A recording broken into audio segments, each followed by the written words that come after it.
A lot of people always ask me about the last name. They think that it probably was a longer name and it was shortened when my grandparents came to Ellis Island. But it actually is the original name. And I'm told when people go down to Sicily, they actually see the name Raffa a lot, but the family was originated in Tuscany. And my mother's name is Tancredi. Her whole family is still Navatolian. She's still in Naples. They all came through Ellis Island. My grandfather and grandmother and great-grandmother and grandfather on my father's side, they were in Bronx next to Fordham University. And my grandmother on my mother's side was in Brooklyn. So that's the house that I spent a good part of my youth in. My grandmother Teresa was really the matriarch of the family.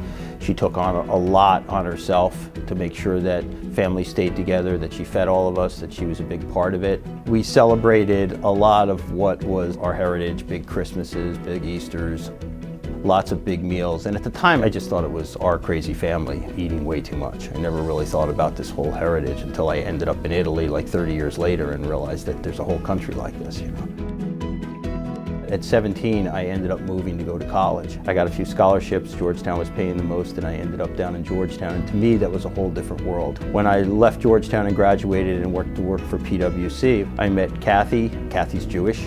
So now, as we raise our kids, they have the best of both worlds. They have everything that is the Catholic faith and all of the great celebrations there, all the things that the Italians lend to it.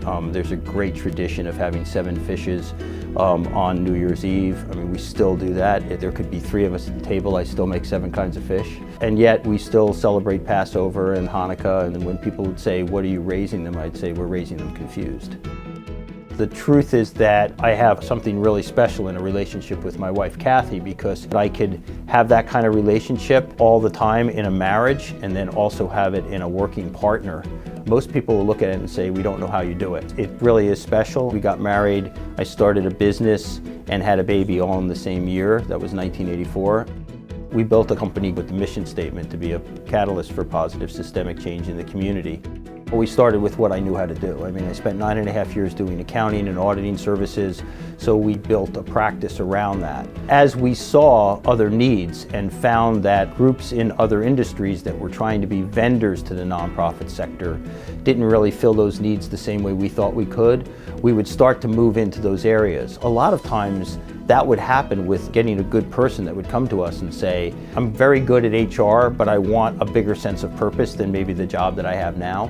And so we put the two together, the need of the client with the skill and the desire and the ambition of somebody that had a little bit better idea of what their purpose was going to be and the impact that they wanted to have on community. For the first couple of years, we lost a lot of money. We never made any money. And as I look back at it, the first time we started to make money is when I started to hire talented people.